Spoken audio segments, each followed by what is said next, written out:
Hello students, आप सभी लोगों का मेरे चैनल पर स्वागत है। आज मैं आपको ज्ञान दर्पण प्रकाशन द्वारा बिहार दरोगा का प्रैक्टिस पेपर जो वॉल्यूम 2 प्रकाशित किया गया है, उसके अंतर्गत मैं बिहार दरोगा का जो प्रैक्टिस पेपर सेट 2 है, उसका मैं आपको आज व्याख्या सहित हल प्रस्तुत कर रहा हूँ। इस क्रम में प्रथम प्रश्न है, सिंधु घाटी का स्थल कालीबंगा जो है किस नदी के किनारे स्थित है? तो इसका सही आंसर हो जाएगा आंसर सी, घग्घर नदी के किनारे स्थित है। ठीक है, इसका सही आंसर हो जाएगा ऑप्शन सी, घग्घर नदी के किनारे। फिर आते हैं प्रश्न संख्या 2 है, आज घग्घर नदी के किनारे स्थित है, तो कालीबंगा जो है घग्घर नदी के किनारे स्थित है, जबकि हड़प्पा जो है रावी नदी के किनारे स्थित है, मोहनजोदड़ो सिंधु नदी के किनारे स्थित है, जबकि भोगवा नदी के किनारे लोथल स्थित है। ठीक है, वहीं प्रश्न संख्या 2 है, आज शब्द इंगित करता है, तो इसका सही आंसर हो जाएगा विकल्प ऑप्शन बी, श्रेष्ठ वंश को। ठीक है, फिर प्रश्न संख्या 3 है, महात्मा बुद्ध के जीवन से संबंधित गृह त्याग की घटना से कौन सा प्रतीक संबंधित है? ठीक है, तो इसका सही आंसर हो जाएगा ऑप्शन ए, घोड़ा। ठीक है, तो इस प्रकार महात्मा बुद्ध के जीवन से कुछ चीज़ संबंधित हैं जो इस प्रकार है, जैसे घोड़ा संबंधित है गृह त्याग से, पीपल या बोधि वृक्ष संबंधित है ज्ञान से, वहीं कमल एवं सार से संबंधित है जन्म का, और पद चिन्ह संबंधित है निर्वाण से। फिर हम लोग देखते हैं प्रश्न संख्या 4, बेसनगर अभिलेख का हेलियोडोरस कहाँ का निवासी था? इसका सही आंसर हो जाएगा ऑप्शन सी, तक्षशिला का। तो भागवत धर्म से संबंधित स्मारक विदिशा या बेसनगर का गरुड़ स्तंभ है। तक्षशिला के तक्षशिला के यवन राजदूत हेलियोडोरस ने भागवत धर्म ग्रहण किया। इस स्तंभ की स्थापना में हेलियोडोरस को भागवत तथा वसुदेव को देव देवस अर्थात देवताओं का देवता कहा गया है।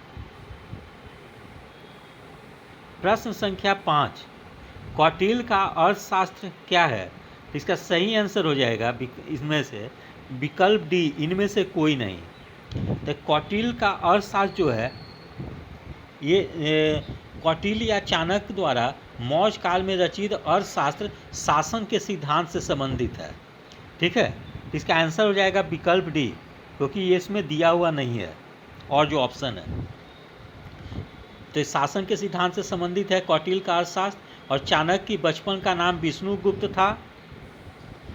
ठीक है, कौटिल्य जो था प्रधानमंत्री चंद्रगुप्त मौर्य, विष्णुगुप्त या चाणक्य जो भी है कौटिल्य हैं, वो प्रधानमंत्री चंद्रगुप्त मौर्य के थे।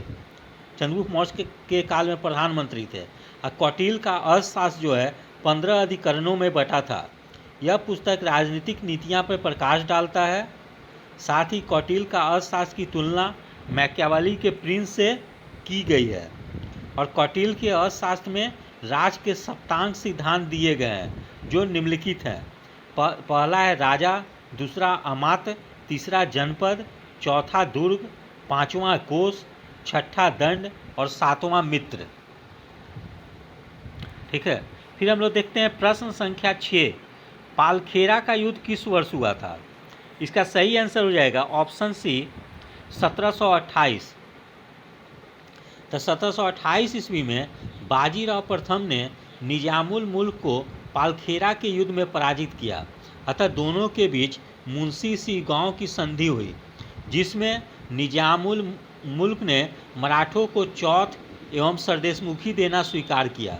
इस संधि से दक्कन में मराठों की सर्वोच्चता स्थापित हो गई।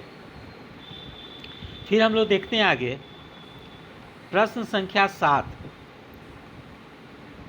किसने गुलरुखी उपनाम से कविता लिखा।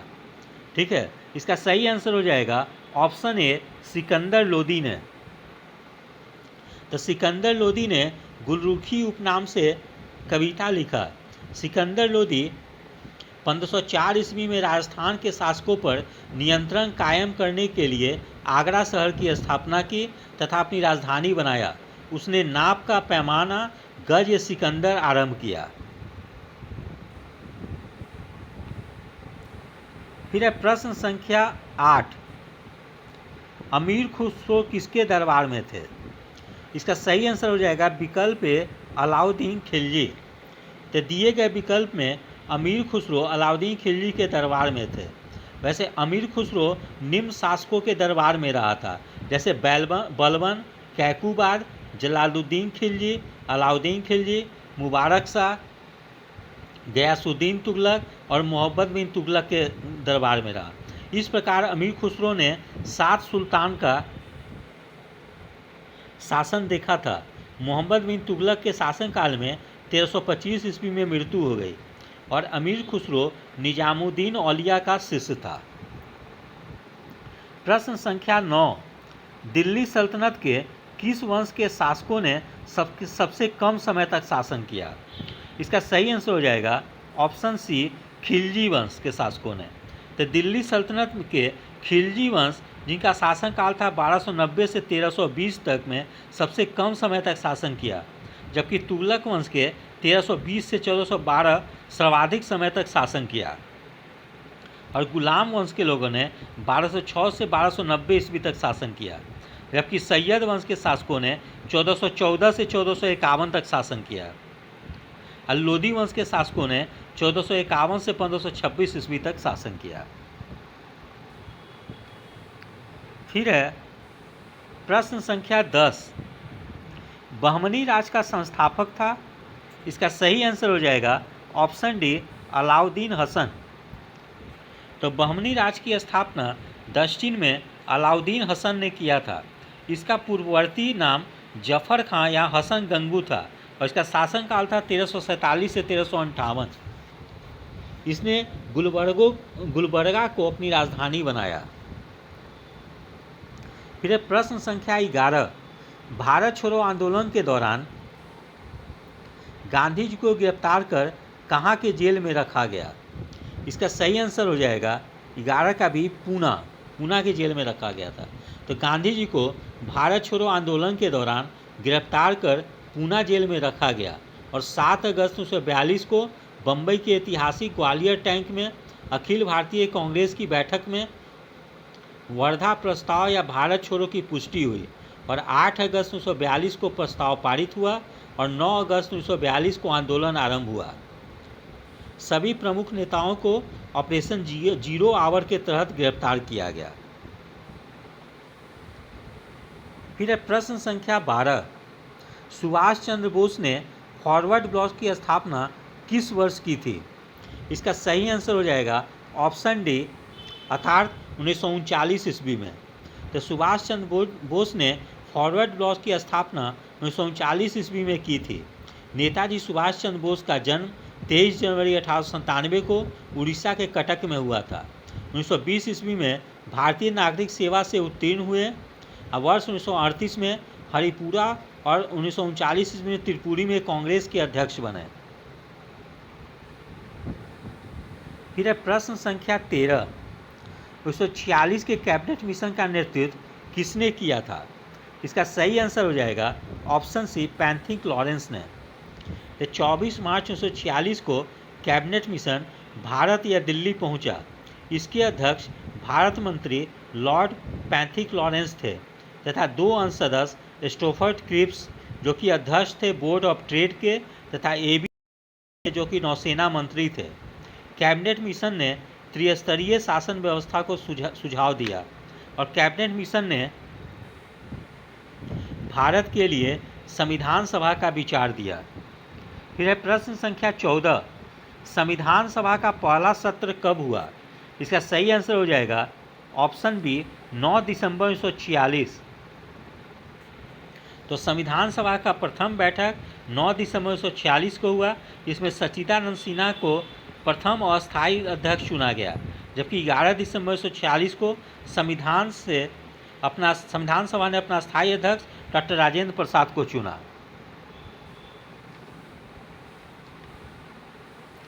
फिर प्रश्न संख्या 15, जवाहरलाल नेहरू के अधीन अंतरिम सरकार का गठन किस वर्ष हुआ?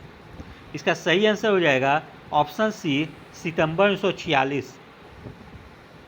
तो लॉर्ड बेवेल ने 12 अगस्त 1946 को जवाहरलाल नेहरू को अंतरिम सरकार के गठन के लिए आमंत्रित किया। 24 अगस्त 1946 को जवाहरलाल नेहरू के नेतृत्व में अंतरिम सरकार के गठन की घोषणा की गई तथा 2 सितंबर 1946 को सरकार का गठन हुआ। अंतरिम सरकार में राजेंद्र प्रसाद खाद्य तथा कृषि मंत्री बने। प्रश्न संख्या 16, ठीक है, भारतीय स्वतंत्रता अधिनियम 47 प्रभावी हुआ? इसका सही आंसर हो जाएगा ऑप्शन बी, 18 जुलाई 1947। तो भारतीय स्वतंत्रता अधिनियम 18 जुलाई 1947 से प्रभावित हुआ। प्रश्न संख्या 17, बॉम्बे, मद्रास और कलकत्ता में उच्च न्यायालय की स्थापना कब हुई? इसका सही आंसर हो जाएगा ऑप्शन ए, 1862। तो बॉम्बे, मद्रास और कलकत्ता उच्च न्यायालय की स्थापना ब्रिटिश संसद द्वारा पारित 1861 ईस्वी के भारतीय उच्च न्यायालय अधिनियम के तहत 1862 ईस्वी में की गई थी। प्रश्न संख्या 18, 15 अगस्त 1947 ईस्वी के बाद भारत का कौन सा ये क्षेत्र था पुर्तगाल के अधीन रहा? इसका सही आंसर हो जाएगा ऑप्शन डी, यानी इनमें से कोई नहीं, ठीक है। तो क्षेत्र का नाम हो जाएगा गोवा। तो 15 अगस्त 1947 के बाद भारत का गोवा जो था पुर्तगाल के अधीन था।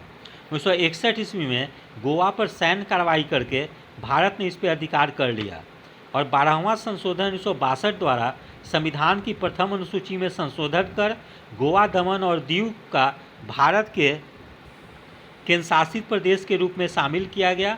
तत्पश्चात 56वां संविधान संशोधन 1987 के द्वारा गोवा को राज्य का दर्जा दिया गया, जबकि दमन और दीव को केंद्रशासित प्रदेश के रूप में ही रहने दिया गया। ठीक है, फिर आइएगा मिला दिया गया दमन और दीव कर दिया गया। प्रश्न संख्या 19, गांधी जी को वन मैन बाउंड्री फोर्स कहकर किसने संबोधित किया? इसका सही आंसर हो जाएगा ऑप्शन डी, माउंटबेटन ने। तो माउंटबेटन ने गांधी जी को वन मैन बाउंड्री फोर्स कहकर संबोधित किया। प्रश्न संख्या 20, हिंदू पैट्रियट के संपादक कौन थे? इसका सही आंसर हो जाएगा ऑप्शन ए, दीनबंधु मित्र। तो नील आंदोलन का जमकर समर्थन करने वाले हिंदू पैट्रियट के संपादक हरीश चंद्र मुखर्जी थे। ठीक है, अरविंद घोष वंदे मातरम के संपादक थे। सॉरी, यहाँ पे ये गलत दे दिया गया है, तो ऑप्शन ए नहीं होगा बल्कि ऑप्शन बी होगा।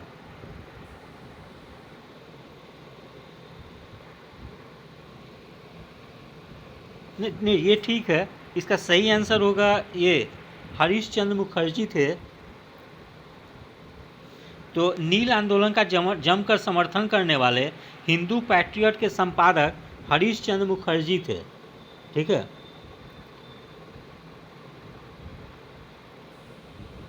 अरविंद घोष वंदे मातरम के संपादक थे और हरिजन का आरंभ महात्मा गांधी ने किया था। अब बहिष्कृत भारत से B.R. अम्बेडकर संबंधित है। ठीक है, तो इसका सही आंसर हो जाएगा दीनबंधु मित्र, ए।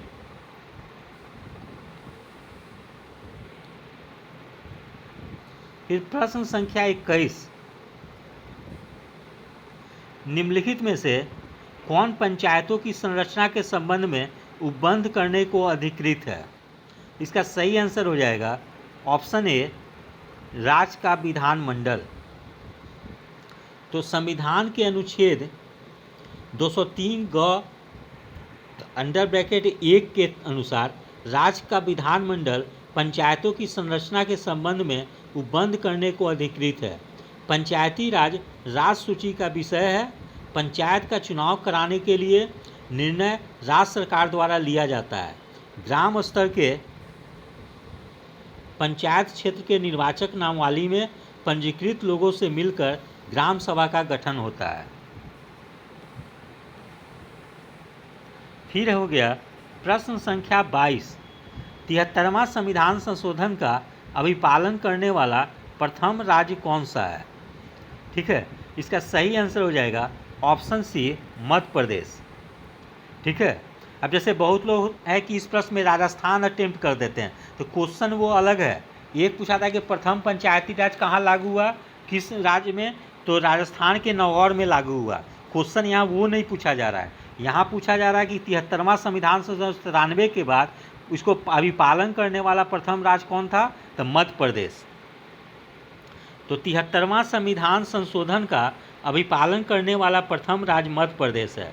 अनुच्छेद 243 घ 3 के अनुसार पंचायतों में सभी स्तरों पर महिलाओं को 1/3 स्थान आरक्षण प्रदान किया गया है। किसी व्यक्ति के लिए पंचायत सदस्य बनने की न्यूनतम आयु 21 वर्ष निर्धारित की गई है। प्रश्न संख्या 23, पिछड़ी जाति आयोग के प्रथम सभापति कौन थे? इसका सही आंसर हो जाएगा ऑप्शन डी, काका साहेब कालेलकर। तो भारत के संविधान के अनुच्छेद 340 के तहत भारत के राष्ट्रपति के आदेश द्वारा प्रथम पिछड़ी जाति आयोग का गठन 1953 में हुआ था। काका साहेब कालेलकर इस आयोग के अध्यक्ष थे।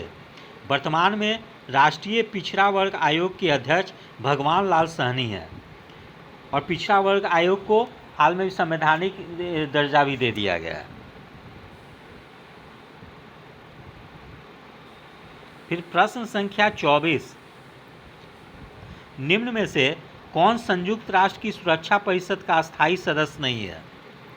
ठीक है, तो इसका सही आंसर हो जाएगा ऑप्शन सी, जर्मनी। तो संयुक्त राष्ट्र सुरक्षा परिषद में कुल 15 सदस्य होते हैं। इसमें 5 स्थायी और 10 अस्थायी सदस्य होते हैं। 5 स्थायी सदस्य अमेरिका, ब्रिटेन, फ्रांस, चीन और रूस हैं, जबकि 10 अस्थायी सदस्य 2 वर्ष के कार्यकाल के लिए चुने जाते हैं। 1 जनवरी 2021 से भारत, आयरलैंड, केन्या, मेक्सिको और नॉर्वे को 31 दिसंबर 2022 तक सुरक्षा परिषद का अस्थायी सदस्य चुना गया है। संयुक्त राष्ट्र संघ का स्थापना 24 अक्टूबर 1945 को हुआ। फिर प्रश्न संख्या 25, एमनेस्टी इंटरनेशनल का मुख्यालय कहाँ है? इसका सही आंसर हो जाएगा ऑप्शन बी, लंदन। ठीक है, तो एमनेस्टी इंटरनेशनल का मुख्यालय लंदन में है। इसकी स्थापना 1961 ईस्वी में हुई। यह मानव अधिकार के संरक्षण से संबंधित है। फिर प्रश्न संख्या 26, भारत के प्रथम विधि विश्वविद्यालय की स्थापना अगस्त 1987 में कहाँ हुई थी? इसका सही आंसर हो जाएगा ऑप्शन ए, बेंगलुरु।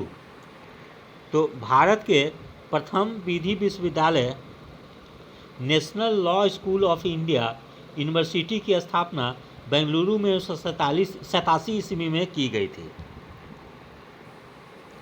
प्रश्न संख्या 27, निम्नलिखित में से कौन सर्वप्रथम महिला प्रधानमंत्री किसी देश की बनी? इसका आंसर हो जाएगा ऑप्शन डी, श्रीमाव भंडारनायके। तो ये श्रीमाव भंडारनायके कहाँ की प्रधानमंत्री थी? तो श्रीलंका की थी। तो विश्व की प्रथम महिला प्रधानमंत्री श्रीमाव भंडारनायके श्रीलंका की प्रधानमंत्री बनी। 1960 ईस्वी में वह श्रीलंका की प्रथम प्रधानमंत्री बनी थी। फिर हो गया प्रश्न संख्या 28, भारतीय विधान पालिका प्रथम बार द्विसदनीय बनाई गई। ठीक है, इसका सही आंसर हो जाएगा ऑप्शन बी, 1919 के भारत सरकार अधिनियम द्वारा। 1919 के भारत सरकार अधिनियम द्वारा केंद्र में द्विसदनीय विधान पालिका की स्थापना की गई। ऊपरी सदन राज्य परिषद कहलाता था, जो 5 वर्ष के लिए होता था, जबकि निचला सदन केंद्रीय विधानसभा कहलाता था, जो 3 वर्ष के लिए होता था। प्रश्न संख्या 29, भारतीय संविधान सभा का गठन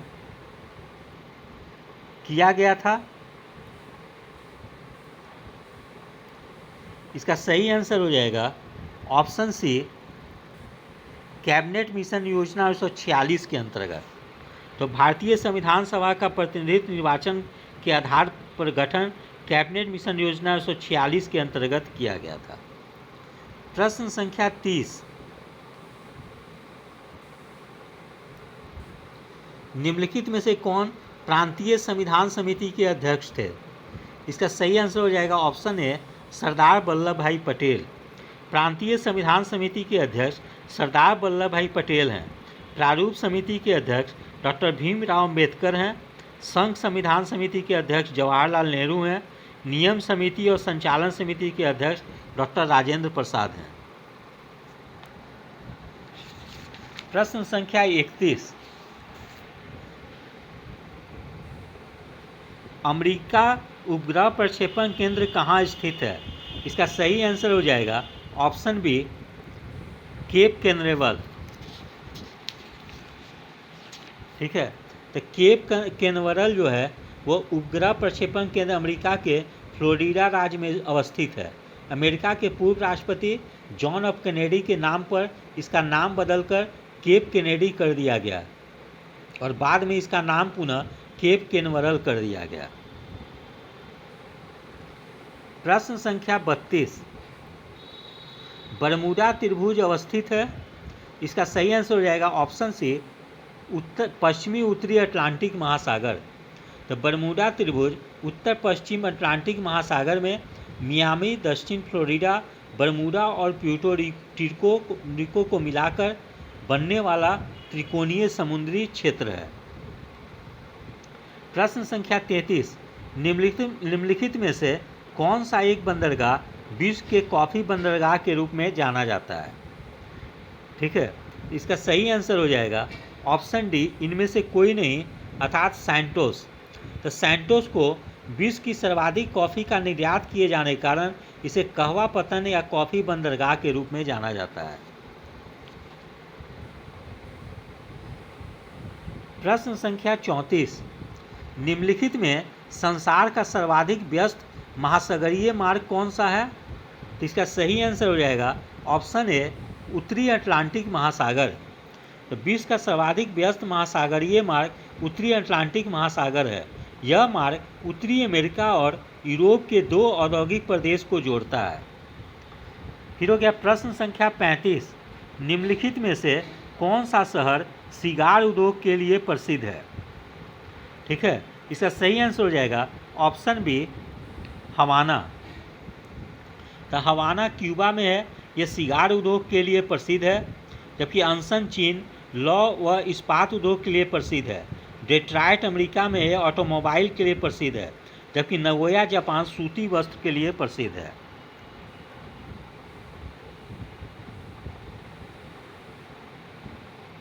प्रश्न संख्या 36, भारत का सबसे बड़ा पेट्रो रसायन कारखाना किस राज्य में स्थित है?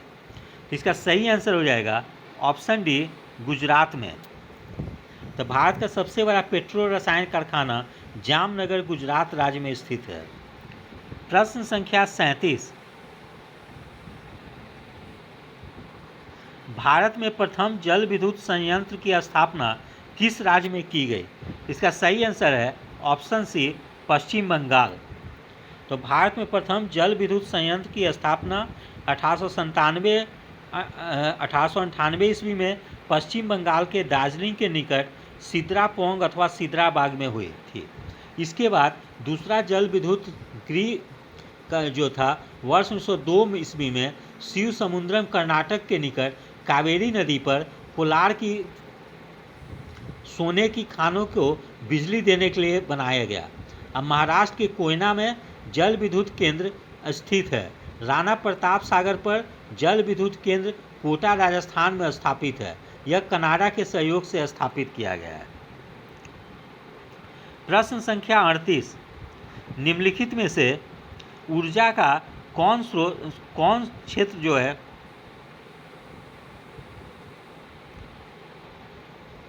कौन स्रोत व्यावसायिक स्रोत नहीं है? ठीक है, इसका सही आंसर हो जाएगा ऑप्शन ए बायोगैस। तो बायोगैस सौर एवं पवन ऊर्जा, अवशिष्ट से प्राप्त ऊर्जा, भूतापीय एवं ज्वारीय ऊर्जा, लघु जल विद्युत इत्यादि ऊर्जा के गैर परंपरागत और गैर व्यावसायिक स्रोत हैं। इन्हें ऊर्जा का नवीकरणीय स्रोत भी कहा जाता है। प्रश्न संख्या 39, निम्नलिखित में से कौन सा इस्पात संयंत्र जर्मनी के सहयोग से स्थापित किया गया है? इसका सही आंसर हो जाएगा ऑप्शन सी राउरकेला।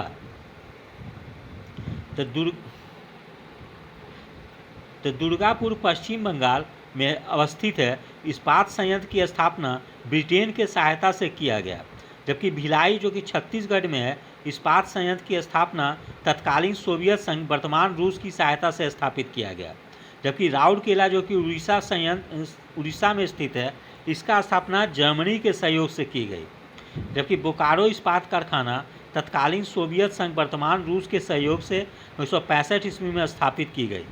और भारत में टाटा आयरन और स्टील कंपनी टिस्को द्वारा वर्ष 1907 ईस्वी में साक्षी जमशेदपुर में नए कारखाने की स्थापना की गई, जिसमें 1908 ईस्वी में कच्चा लोहा और वर्ष 1911 में इस्पात का उत्पादन शुरू हुआ। फिर है प्रश्न संख्या 40, झूम किसे कहते हैं?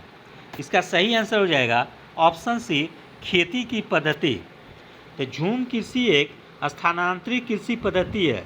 यह कृषि पद्धति उत्तर पूर्वी राज्यों विशेषकर नागालैंड में, झारखंड, छत्तीसगढ़ एवं आंध्र प्रदेश में जनजातियों द्वारा अपनाया जाता है। झूम कृषि को असम में झूम, आंध्र प्रदेश में पोडू तथा मध्य प्रदेश के विभिन्न भागों में बेवाड़, पेंडा तथा मसान नाम से जाना जाता है। झूम कृषि के अंतर्गत वनों जंगलों को काटकर या जलाकर कृषि योग्य भूमि का निर्माण किया जाता है।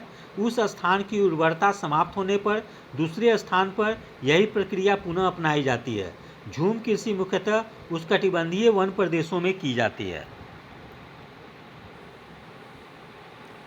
प्रश्न संख्या 41, एक मुक्त उद्यम अर्थव्यवस्था में संसाधन विभाजन का निर्धारण किसके द्वारा किया जाता है? ठीक है, तो इसका सही आंसर हो जाएगा ऑप्शन बी उपभोक्ता के व्यय करने के नमूने के द्वारा। तो एक मुक्त उद्यम अर्थव्यवस्था में संसाधन विभाजन का निर्धारण उपभोक्ता के व्यय करने के नमूने द्वारा किया जाता है। प्रश्न संख्या 42, निम्नलिखित में से कौन मुद्रास्फीति के नियंत्रण की विधि नहीं है? इसका सही आंसर हो जाएगा ऑप्शन डी ब्याज की दर को कम करना। तो मुद्रास्फीति के नियंत्रण की विधि ब्याज दर को कम करना नहीं है। मुद्रास्फीति को नियंत्रित करने हेतु मुद्रा आपूर्ति में कमी, साख मुद्रा को नियंत्रित करना, सार्वजनिक व्यय में कमी, सार्वजनिक ऋण में वृद्धि, संतुलित बजट की प्रस्तुति इत्यादि का प्रयोग किया जाता है। ब्याज दर को कम करने से निवेश में वृद्धि होती है, जिससे मुद्रास्फीति में वृद्धि हो सकती है। प्रश्न संख्या 43, यूनिवैक तथा इनिएक किस पीढ़ी के कंप्यूटर उपकरण का उदाहरण है? इसका सही आंसर हो जाएगा ऑप्शन ए प्रथम पीढ़ी का। यूनिवैक और इनिएक प्रथम पीढ़ी के कंप्यूटर उपकरण का उदाहरण है। इसका काल 1946 से 1959 तक है। इसकी विशेषताएं बड़ा आकार, खर्चीला, सीमित और अनुप्रयोग है। प्रश्न संख्या 44, USB का पूरा नाम क्या है? ठीक है, तो इसका सही आंसर हो जाएगा ऑप्शन सी यूनिवर्सल सीरियल बस। प्रश्न संख्या 45, निम्नलिखित में से गाय की नस्लें भारतीय जो है द्विकाजी नहीं है।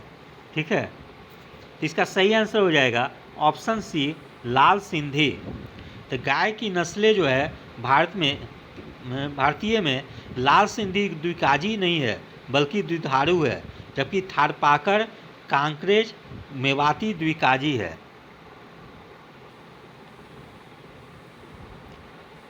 प्रश्न संख्या 46, निम्नलिखित में से कौन सा भारत का सबसे बड़ा रामसर स्थल है। तो इसका जो इसमें विकल्प जो है वो चारों में से कोई सही नहीं है। इसका सही आंसर हो जाएगा सुंदरवन हो जाएगा। ठीक है, पहले वेमनाथ था लेकिन अब चेंज हो गया है, परिवर्तन हो गया है। तो भारत का सबसे बड़ा रामसर स्थल जो है वो सुंदरवन हो गया है। ठीक है, तो भारत का सबसे बड़ा रामसर स्थल सुंदरवन है, जो कि भारत बांग्लादेश तक फैला हुआ है। अब वर्तमान में 46 रामसर स्थल है भारत में, और जबकि सबसे छोटा आर्द्र भूमि जो है ये जो रेणुका आर्द्र भूमि है, ठीक है, जो कि हिमाचल प्रदेश में अवस्थित है। अब पॉइंट कैलीमर जो आर्द्र भूमि तमिलनाडु में है, जबकि रुद्र सागर झील त्रिपुरा में अवस्थित है। ठीक है, तो इसको सब लोग संशोधन करके पढ़ लेंगे।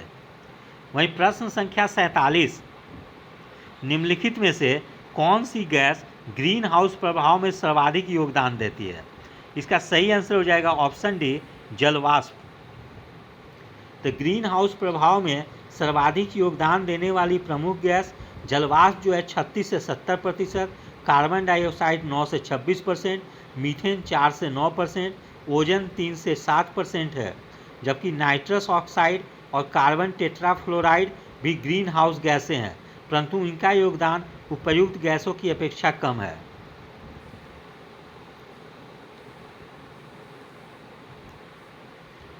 प्रश्न संख्या 48, धान के खेतों से उत्पन्न होने वाली गैस जो कि भूमंडलीय तापक्रम वृद्धि में संबंध है। इसका सही आंसर हो जाएगा option C, methane. Methane gas के उत्सर्जन के स्रोत धान के खेत, कोयले की खदानें और घरेलू वातावरण में मीथेन उत्सर्जन के स्रोत हैं। मीथेन पृथ्वी के वायुमंडल में पाई जाने वाली एक ग्रीन हाउस गैस है। फिर हो गया प्रश्न संख्या 49, वर्तमान में कार्बन डाइऑक्साइड या CO2 के उत्सर्जन में सर्वाधिक योगदान करने वाला देश है। इसका सही आंसर हो जाएगा ऑप्शन बी, चीन। तो वर्तमान समय में कार्बन डाइऑक्साइड CO2 के उत्सर्जन में सर्वाधिक योगदान करने वाला देश चीन है। चीन का विश्व के कुल कार्बन डाइऑक्साइड के उत्सर्जन में 29% योगदान है, जबकि अमेरिका का 16% योगदान के साथ दूसरे स्थान पर है। भारत जो है 7% योगदान के साथ तीसरे स्थान पर है, जबकि रूस जो है 5% योगदान के साथ चौथे स्थान पर है। प्रश्न संख्या 50, भारत की कौन सी क्रिया जलवायु परिवर्तन से सर्वाधिक प्रभावित होती है? इसका सही आंसर हो जाएगा ऑप्शन ए, कृषि। तो जलवायु परिवर्तन कृषि को सर्वाधिक प्रभावित करती है, क्योंकि तापमान बढ़ने से मिट्टी की नमी और कार्य क्षमता प्रभावित होगी, साथ ही मिट्टी में लवणता भी बढ़ेगी और जलवायु परिवर्तन से फसलों की उत्पादकता भी प्रभावित होगी। प्रश्न संख्या 51, प्रकाश का रंग जो है निर्धारित होता है। इसका सही आंसर हो जाएगा ऑप्शन सी, तरंगदैर्घ्य। तो प्रकाश का रंग तरंगदैर्घ्य से निर्धारित होता है। बैंगनी रंग का तरंगदैर्घ्य सबसे कम और आवृत्ति सबसे अधिक होती है, जबकि लाल रंग का तरंगदैर्घ्य सबसे अधिक और आवृत्ति न्यूनतम होती है।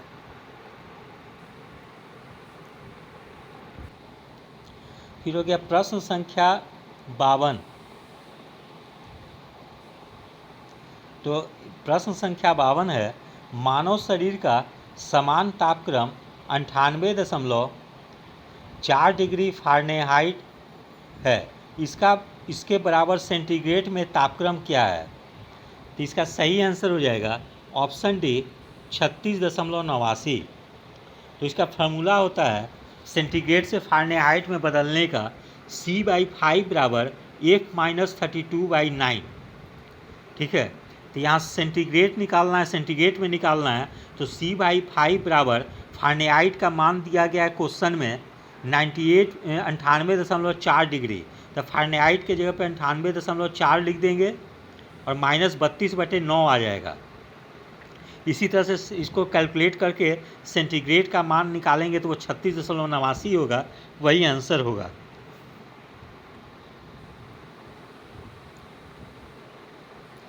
प्रश्न संख्या 53, निम्नलिखित में से किस एक प्रकार की तरंगों का प्रयोग रात्रि दृष्टि उपकरण में किया जाता है? ठीक है, इसका सही आंसर हो जाएगा ऑप्शन डी, औरक्त तरंग का। तो औरक्त तरंग विद्युत चुंबकीय तरंगों का एक प्रकार है। इसका प्रयोग रात्रि दृष्टि निरीक्षण, लक्ष्य ढूंढने आदि के लिए किया जाता है। इसकी तरंगदैर्घ्य दृश्य प्रकाश से अधिक होती है। प्रश्न संख्या 54, निम्न में से कौन सदिश राशि नहीं है? ठीक है, इसका आंसर हो जाएगा ऑप्शन ए, चाल। ठीक है, तो चाल एक अदिश राशि है, ये सदिश राशि नहीं है। तो ऐसी भौतिक राशियाँ जिनको व्यक्त करने के लिए केवल परिणाम की आवश्यकता होती है, दिशा की नहीं, अदिश राशि कहलाती है। जैसे चाल, दूरी, द्रव्यमान, आयतन, समय इत्यादि।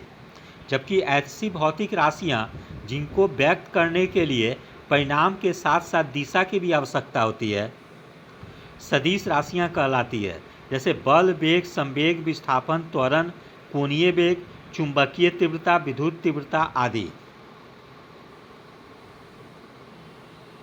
प्रश्न संख्या 55, न्यूटन का प्रथम नियम किस राशि को परिभाषित करता है?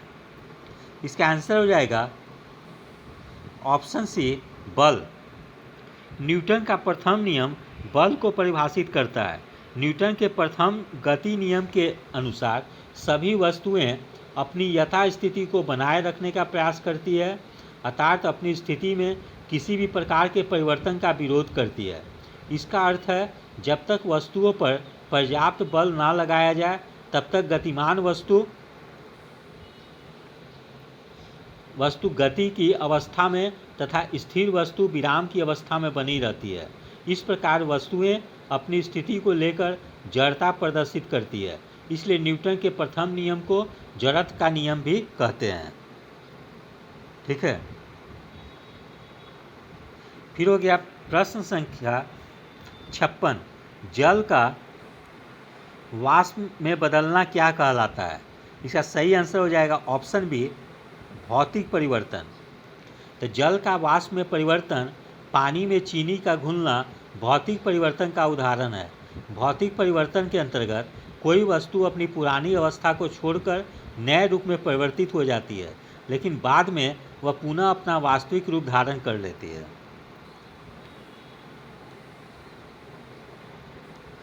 प्रश्न संख्या 57, भूपर्पटी पर ऑक्सीजन के बाद सबसे अधिक उपलब्ध कौन सा मूल तत्व है? इसका सही आंसर हो जाएगा ऑप्शन ए, सिलिकॉन। भूपर्पटी में सर्वाधिक पाया जाने वाला तत्व ऑक्सीजन जो है 46.8% है। तत्पश्चात सिलिकॉन जो है 27.72%, एल्युमिनियम 8.13% है। प्रश्न संख्या 58, प्लास्टर ऑफ पेरिस का सूत्र है।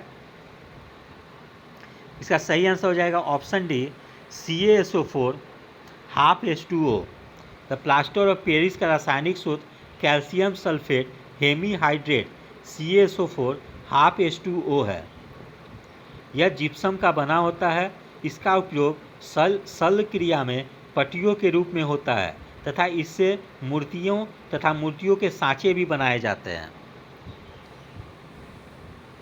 प्रश्न संख्या 59, किसी पदार्थ या द्रव का गैसीय अवस्था से द्रव अवस्था में परिवर्तित हुए बिना सीधी ठोस अवस्था में परिवर्तित हो जाना क्या कहलाता है?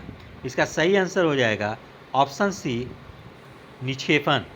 तो किसी पदार्थ या द्रव का गैसीय अवस्था से द्रव अवस्था में परिवर्तित हुए बिना सीधे ठोस अवस्था में परिवर्तित हो जाना निक्षेपण कहलाता है।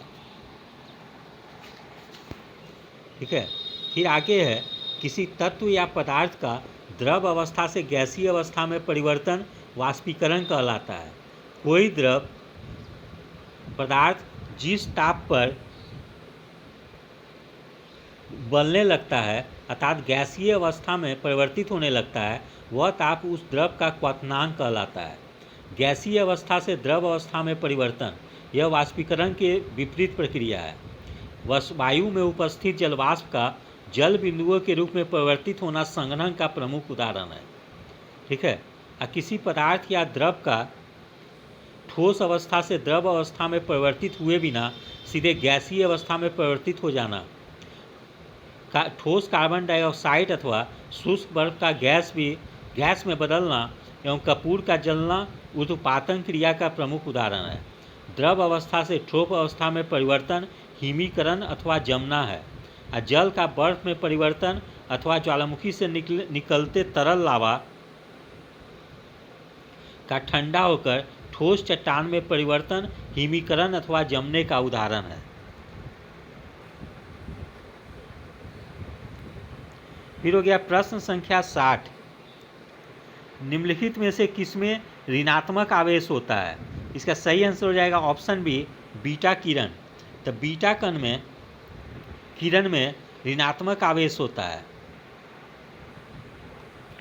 प्रश्न संख्या 61। मेंडल द्वारा प्रतिपादित 3 नियम में निम्नलिखित में से कौन सा नियम संबंधित नहीं है? इसका सही आंसर हो जाएगा ऑप्शन डी, उत्तरदायी का नियम। मेंडल ने मटर के पौधे पर अपना प्रयोग किया। मेंडल ने सर्वप्रथम मटर के पौधे में मौजूद 7 प्रकार के गुणों का अध्ययन कर 3 नियम प्रतिपादित किए, जो निम्नलिखित है। पहला प्रभाविता का नियम, दूसरा पृथक्करण का नियम, तीसरा स्वतंत्र अभिव्यूहन का नियम। मेंडल को आनुवांशिकता का पिता कहा जाता है। वे ऑस्ट्रिया देश के ब्रून नामक शहर में पादरी थे।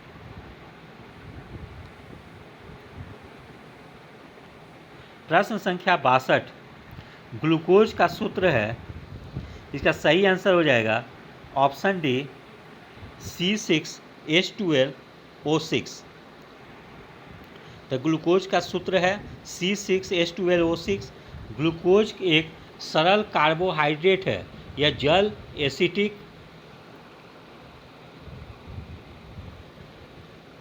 एसिटिक अम्ल तथा कई अन्य विलायकों में घुलनशील द्रव होता है। यह स्वाद में मीठा होता है। फिर प्रश्न संख्या 63। विटामिन सी का सबसे उत्तम स्रोत क्या है? इसका सही आंसर हो जाएगा ऑप्शन ए, आंवला। विटामिन सी का सबसे उत्तम स्रोत आंवला है। इसके अलावा खट्टे फलों जैसे नींबू, संतरा इत्यादि में भी प्रचुर मात्रा में पाया जाता है। विटामिन सी का रासायनिक नाम एस्कॉर्बिक अम्ल है। यह जल में घुलनशील होता है। इसकी कमी से शरीर में स्कर्वी रोग हो जाता है, जिसके कारण से घाव नहीं भरता है। विटामिन बी और सी जल में घुलनशील है, जबकि ए, डी, ई और के वसा में विलय होता है। फिर प्रश्न संख्या 64। श्वसन में ऊर्जा उत्पादित होती है। ऑप्शन सी हो जाएगा सही आंसर, एटीपी के रूप में। श्वसन में ऊर्जा एटीपी के रूप में उत्पादित होती है। मानव शरीर द्वारा विभिन्न कार्यों को करने के लिए आवश्यक ऊर्जा रासायनिक यौगिक एडिनोसिन ट्राइफॉस्फेट के विघटन से प्राप्त होती है। प्रश्न संख्या 65। प्लाज्मा में जल का प्रतिशत लगभग होता है। Option B, 90%। प्लाज्मा में जल का प्रतिशत लगभग 90% होता है, जबकि प्लाज्मा में कुल रक्त की मात्रा का लगभग 55% भाग होता है। रक्त प्लाज्मा रक्त का पीले रंग का तरल घटक है, जिसमें संपूर्ण रक्त की रक्त कोशिकाएं समान रूप से निलंबित रहती है। ठीक है। प्रश्न संख्या 66।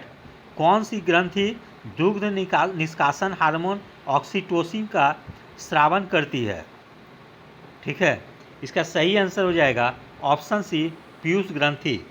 तो पीयूष ग्रंथि दुग्ध निष्कासन हार्मोन ऑक्सीटोसिन का स्रावन करती है। पीयूष ग्रंथि शरीर की मास्टर ग्रंथि कहलाती है। मानव शरीर में पिट्यूटरी या पीयूष ग्रंथि एक सूक्ष्म अंतःस्रावी ग्रंथि है, जो कि गोल तथा भूरी लाल होती है। इसका भार लगभग 0.5 से 1 ग्राम तक तथा व्यास 1 से 1.5 सेंटीमीटर होती है। इसे हाइपोफाइसिस सेरिब्राई भी कहते हैं, जो कि मास्टर ग्रंथि के नाम से प्रसिद्ध है। इसके कई हार्मोन्स अन्य अंतःस्रावी ग्रंथियों का नियंत्रण करते हैं। हाइपोथैलेमस को पीयूष ग्रंथि का भी मास्टर माना जाता है, क्योंकि मस्तिष्क का यह भाग तंत्रिका तंत्र तथा अंतःस्रावी तंत्र के प्रमुख संयोजक की भूमिका निभाता है। प्रश्न संख्या 67, निम्नलिखित गैसों में से कौन प्रकाश संश्लेषण प्रक्रिया के लिए आवश्यक है? इसका सही आंसर हो जाएगा ऑप्शन ए CO2। तो प्रकाश संश्लेषण प्रक्रिया के लिए CO2 आवश्यक है। प्रकाश संश्लेषण के अंतर्गत वनस्पति कोशिकाओं के द्वारा प्रकाशीय ऊर्जा को रासायनिक ऊर्जा में परिवर्तित किया जाता है। प्रकाश संश्लेषण वह प्रक्रिया है इसमें पौधे अपने हरे रंग वाले अंगों जैसे पत्ती द्वारा सूर्य के प्रकाश की उपस्थिति में वायु से कार्बन डाइऑक्साइड तथा भूमि से जल लेकर जटिल कार्बनिक पदार्थों जैसे कार्बोहाइड्रेट्स का निर्माण करते हैं तथा ऑक्सीजन गैस बाहर निकालते हैं। जल CO2 सूर्य का प्रकाश तथा क्लोरोफिल प्रकाश संश्लेषण के लिए आवश्यक अव्यय है। प्रश्न संख्या 68, निम्नलिखित में से कौन सा पादप हार्मोन नहीं है? इसका सही आंसर हो जाएगा ऑप्शन डी इंसुलिन। तो इंसुलिन जंतु हार्मोन है जो कि अग्नाशय या पैंक्रियाज के अंतःस्रावी भाग लैंगरहैंस डुपिकाओं की बीटा कोशिकाओं से स्रावित होने वाला है। इसकी कमी से मधुमेह रोग होता है। पादप हार्मोन्स वे कार्बनिक पदार्थ हैं जो पौधे के एक भाग में प्राकृतिक रूप से बनते हैं तथा दूसरे स्थान पर स्थानांतरित होते हैं। ये वृद्धि, प्रजनन एवं अनेक उपापचयी क्रियाओं को प्रभावित और नियमित करते हैं। समानतः पादप हार्मोनों के 5 प्रमुख वर्ग होते हैं। जो इस प्रकार हैं। Number 1 auxin, number 2 gibberellin, number 3 cytokinin, number 4 abscisic अम्ल, नंबर 5 एथिलीन। फिर जम्मू कश्मीर की परियोजना है रंजीत सागर बांध किस नदी पे है? ठीक है, इसका सही आंसर हो जाएगा ऑप्शन ए रावी नदी। ठीक है, तो रंजीत सागर बांध सेवा परियोजना रावी नदी पे है, जबकि बगलिहार परियोजना, दुल्हस्ती परियोजना, सलाल परियोजना चेनाब नदी पे है, तुलबुल उड़ी परियोजना झेलम नदी पे है, चेनानी परियोजना तावी नदी पे है, नीमो बांगशो परियोजना सिंधु नदी पे है। फिर सिंधु जल समझौता किस वर्ष हुआ था? इसका सही आंसर है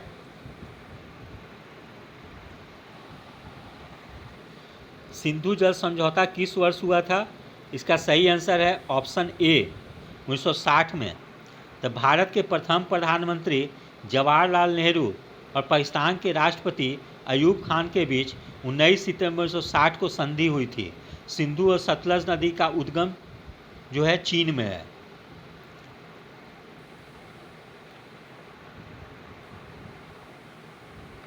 फिर प्रश्न संख्या 71 से 75 तक मैथ का प्रश्न है, इसलिए मैं इसका केवल आंसर बता दे रहा हूँ।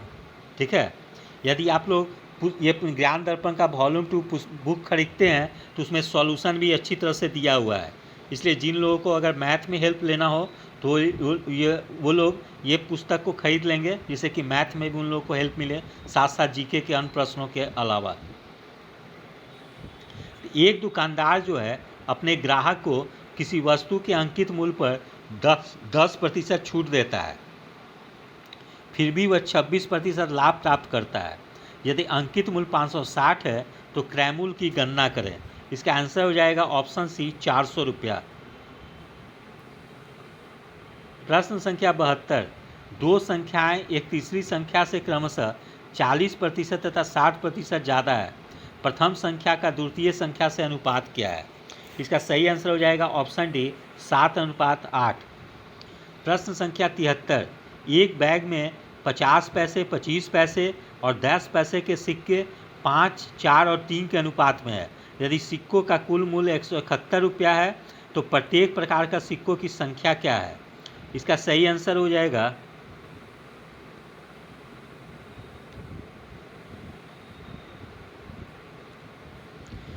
ऑप्शन बी 225 रुपया, 180 रुपया, 135 रुपया। प्रश्न संख्या 74, ए और बी को किसी कार्य को पूरा करने में अलग अलग क्रमशः 25 और 45 दिन का समय लगता है। ए ने अकेले कार्य करना शुरू किया और कुछ दिनों के बाद बी साथ कार्य करने लगा। कार्य को पूरा करने में 20 दिन लगे, तो बी ने कितने दिनों के बाद कार्य करना शुरू किया?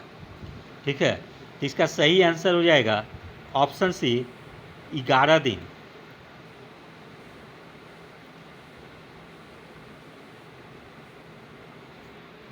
प्रश्न संख्या 75, 6600 रुपया को 2 भागों में इस प्रकार विभाजित करें ताकि पहले भाग पर 3 वर्षों के लिए प्रति वर्ष 10% की दर पर प्राप्त साधारण ब्याज दूसरे भाग पर 4 वर्षों के प्रति वर्ष 9% की दर पर प्राप्त साधारण ब्याज के बराबर हो।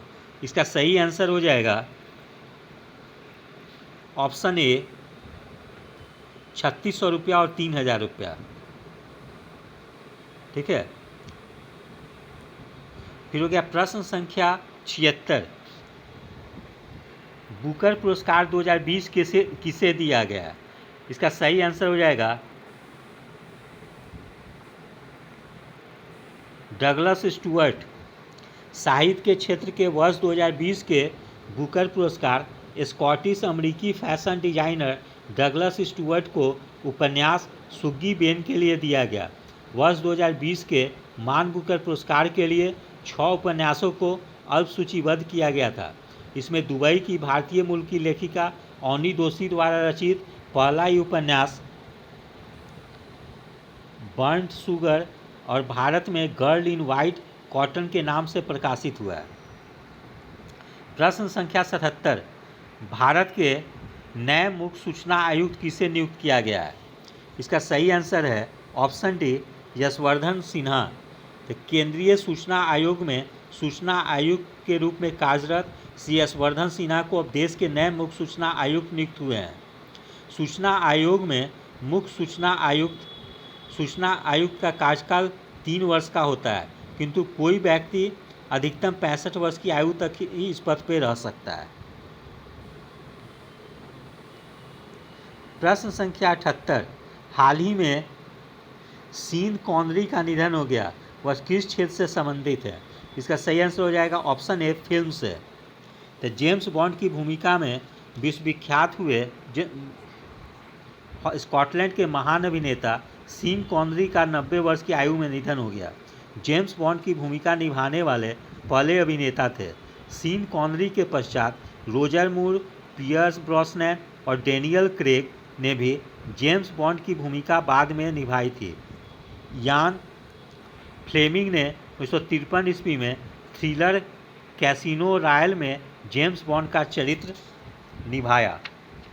ठीक है, प्रश्न संख्या 79, हाल ही में डिएगो मैराडोना का निधन हो गया, वह किस खेल से संबंधित है?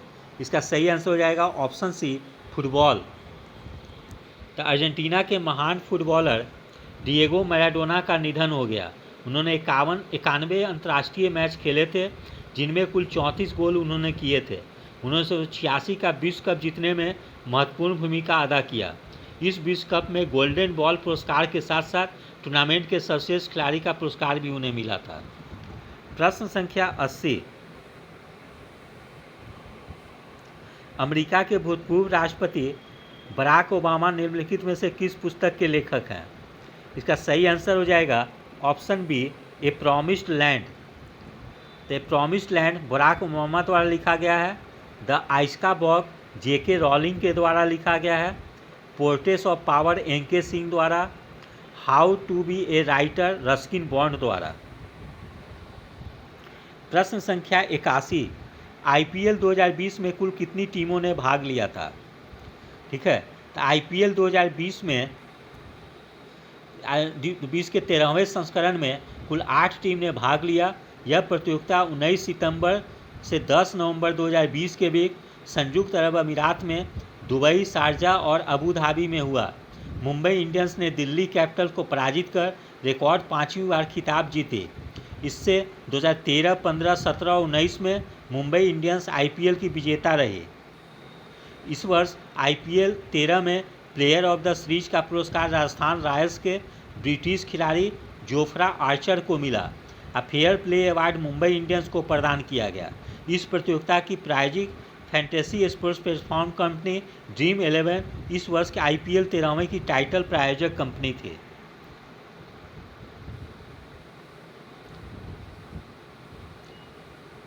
प्रश्न संख्या 82, विश्व इकोनॉमिक फोरम या वर्ल्ड इकोनॉमिक फोरम की ओर से जारी बेहतरीन रोडमैप तैयार करने वाले 36 वैश्विक शहरों की सूची में किस भारतीय शहर को सम्मिलित नहीं किया गया है? इसका सही आंसर हो जाएगा ऑप्शन ए, चेन्नई। तो विश्व इकोनॉमिक फोरम की ओर से जारी बेहतरीन रोडमैप तैयार करने वाले 36 वैश्विक शहरों की सूची में 4 भारतीय शहर बेंगलुरु, हैदराबाद, फरीदाबाद और इंदौर को शामिल किया गया है। प्रश्न संख्या 83, एशिया का पहला सौर ऊर्जा संचालित कपड़ा मिल किस राज्य में स्थापित किया गया है? इसका सही आंसर हो जाएगा ऑप्शन बी, महाराष्ट्र। तो एशिया का पहला सौर ऊर्जा संचालित कपड़ा मिल महाराष्ट्र के परभनी जिले में स्थापित किया गया है। प्रश्न संख्या 84, हाल ही में किस राज्य ने गायों के संरक्षण के लिए गौ कैबिनेट का गठन का फैसला किया है? इसका सही आंसर हो जाएगा ऑप्शन डी, मध्य प्रदेश। तो मध्य प्रदेश सरकार ने गायों के संरक्षण के लिए गौ कैबिनेट के गठन का फैसला किया है। प्रश्न संख्या 85, किस राज्य सरकार ने सरना संहिता पर प्रस्ताव पारित किया है? इसका सही आंसर हो जाएगा ऑप्शन सी, झारखंड।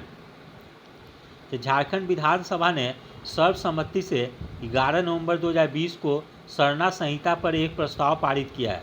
इसके अनुसार वर्ष 2021 की जनगणना में सरना को एक अलग धर्म के तौर पर शामिल करने का प्रयास करता है।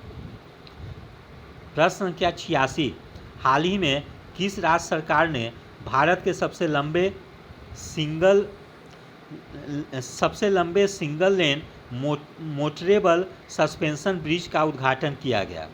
इसका सही आंसर हो जाएगा ऑप्शन बी, उत्तराखंड। तो उत्तराखंड में भारत के सबसे लंबे सिंगल लेन मोटरवेल सस्पेंशन ब्रिज का उद्घाटन किया गया।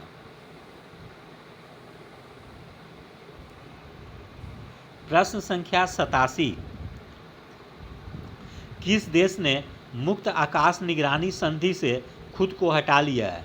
इसका सही आंसर हो जाएगा ऑप्शन ए, अमेरिका। तो अमेरिका ने 22 नवंबर 2020 को मुक्त आकाश निगरानी संधि से स्वयं को हटा लिया है।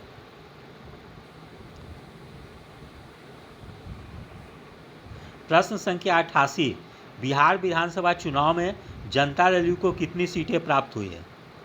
ठीक है, इसका सही आंसर हो जाएगा बिहार विधानसभा चुनाव में जनता दल को 43 सीटें प्राप्त हुई है।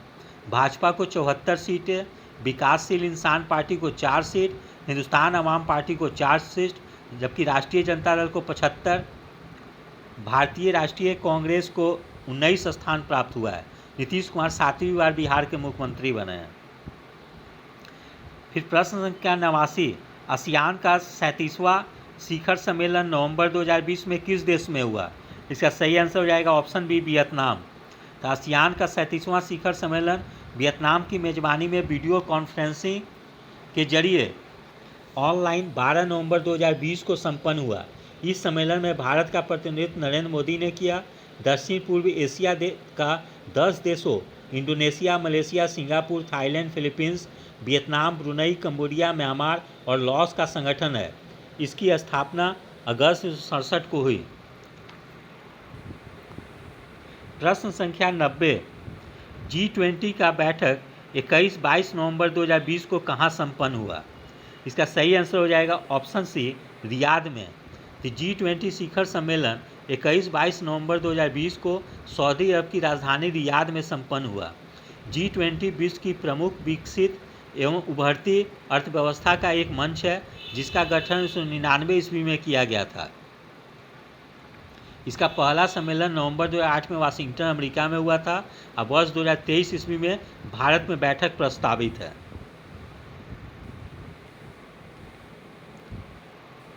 प्रश्न संख्या 91, ब्रिक्स का 12वां शिखर सम्मेलन नवंबर 2020 में किस देश की मेजबानी में वर्चुअल तरीके से संपन्न हुआ?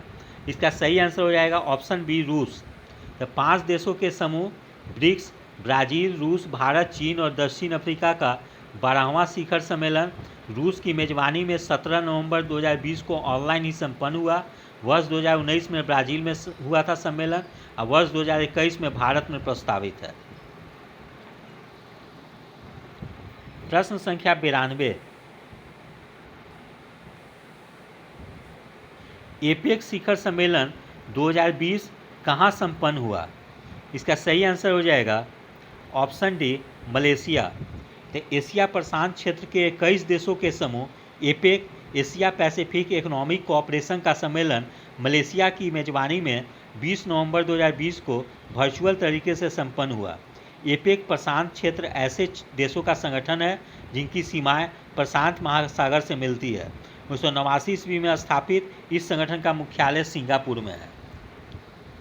प्रश्न संख्या 93, कौन सा देश चंद्रमा की सतह से चट्टानों के नमूने लाने के लिए चांग E5 मिशन का प्रक्षेपण नवंबर 2020 में किया? इसका सही आंसर हो जाएगा ऑप्शन सी, चीन। तो चीन ने चंद्रमा के लिए अपने एक नए मिशन चांग E5 का प्रक्षेपण 23 नवंबर 2020 को किया है। चीन के सर्वाधिक शक्तिशाली रॉकेट लॉन्ग मार्च 5 के जरिए प्रक्षेपित यह मिशन ऐसा पहला मिशन है। प्रश्न संख्या 94, अमेरिका के नवनिर्वाचित राष्ट्रपति जो बाइडेन का राष्ट्रपति के रूप में निर्वाचन कौन सा क्रम है?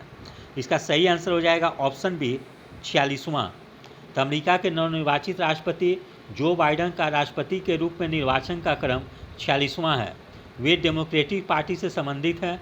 राष्ट्रपति पद के लिए 538 सदस्यीय निर्वाचक मंडल में 306 मत बाइडेन ने प्राप्त किए हैं, जबकि रिपब्लिकन उम्मीदवार डोनाल्ड ट्रंप के मतों की संख्या 232 सी रही है। भारतीय मूल की कमला हैरिस, जो कि डेमोक्रेटिक पार्टी की उम्मीदवार थी, वह उपराष्ट्रपति निर्वाचित हुई हैं।